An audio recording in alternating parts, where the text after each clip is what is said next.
With the phrase generator creating the sound, the following two chapters will discuss ways to manipulate phrases even further. To view or edit the settings of a patch module, like the pitch for example, you need to select its corresponding slot. In this chapter, we're going to discuss the first three patch modules: pitch, filter, and amp. The semi-knob changes the pitch of the selected phrase in increments of semitones, or by values of 1. To illustrate how this works, let's activate a second phrase. Turn the semi to get the desired relation between two phrases. The smooth knob controls how smoothly the sound jumps from one semitone to the next as you change the semi's value. Keeping the knob at its default highest level should do well in most cases.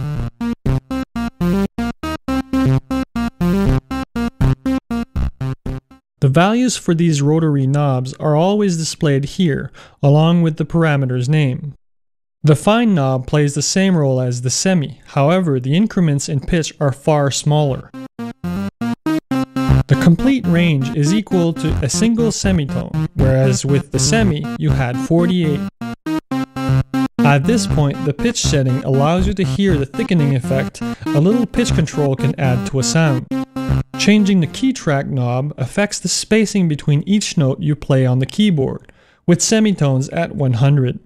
With a value of 200, each semitone interval you play becomes a tone. At -200, semitones playing up on the keyboard will sound as if you were playing downward tones. If you want to try something different, record a MIDI sequence with the key track at 100, then change it to a different setting and compare the result. This technique doesn't always lead to successful results, but finding sonic goldmines is often achieved by trying something different. Filters are great sound shapers. They also let you play with the shape of the sound through time by adding or removing a range of frequencies.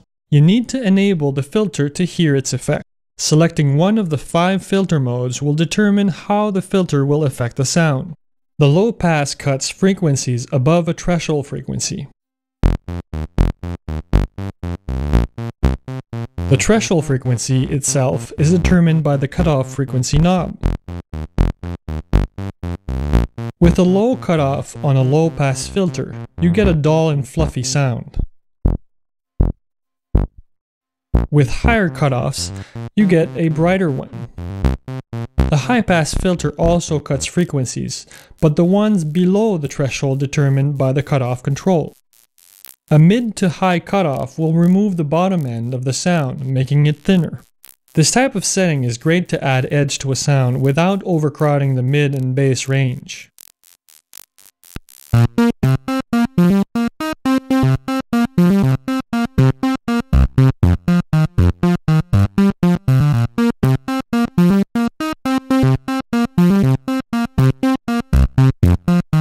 The notch filter reduces all frequencies around the cutoff frequency setting.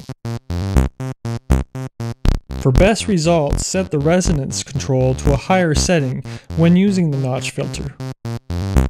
The resonance parameter lets you adjust the amount of resonance around the cutoff frequency.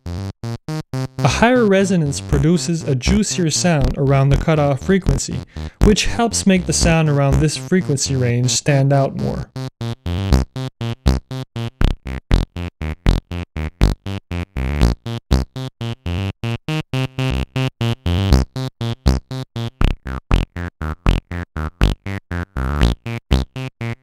Contrary to the notch filter, the bandpass filter only lets the range of frequencies around the cutoff frequency pass. Bandpass filters are great to produce sounds centered on a small range of frequencies without affecting the frequency spectrum outside the filter spectrum. Bandpass filters are often used in format synthesis. The steepness of these 4 types of filters around the cutoff frequency is determined by the slope options. Xphraze offers 12 and 24 dB per octave filter curves. The 12 dB per octave setting produces a broader and wider slope, creating a more natural and subtle effect. The 24 dB per octave setting produces a steeper slope, typical of vintage analog synthesizers, and are great when creating filter sweeps with this module. The analog knob introduces tiny amounts of random noise and works well when the resonance knob is set high, as the parameter simulates the imperfections of analog filters.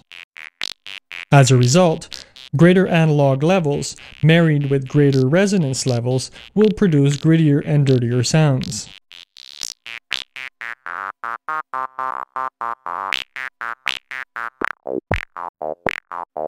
However, the analog knob has no effect when the HQ filter is enabled, since both analog and HQ filters produce similar effects. When enabled, the HQ filter type creates a harder sound typical of techno music. The envelope depth knob determines how much of the filter envelope is applied to the filter's cutoff frequency. For example, whenever the envelope goes up, the cutoff frequency goes up as well.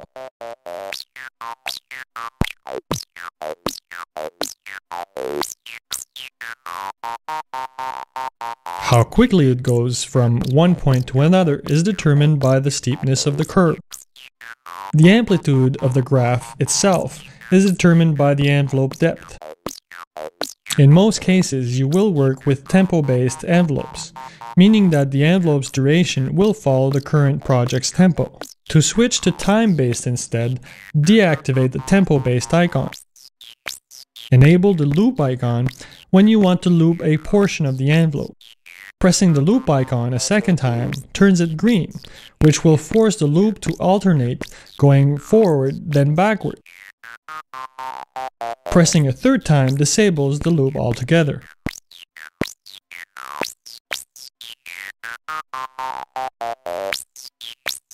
If you don't want the envelope to have any effect on the filter, set the envelope depth to 0. Filtering imposes a significant amount of processing to your computer, so if you don't use the filter section, disable it. The amplification module offers 5 controls over the amplification of a patch. The volume knob controls the overall volume level, while the pan knob controls the stereo position for the patch.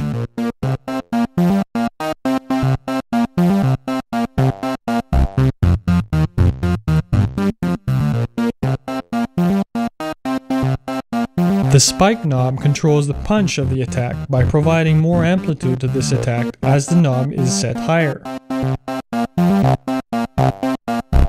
The attack and release modulation knobs respectively affect the attack and release times. With smaller values come shorter attack or release times.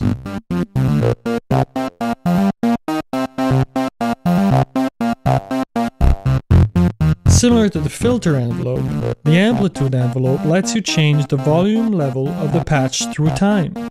Whenever the envelope goes up, the patch's volume will go up as well.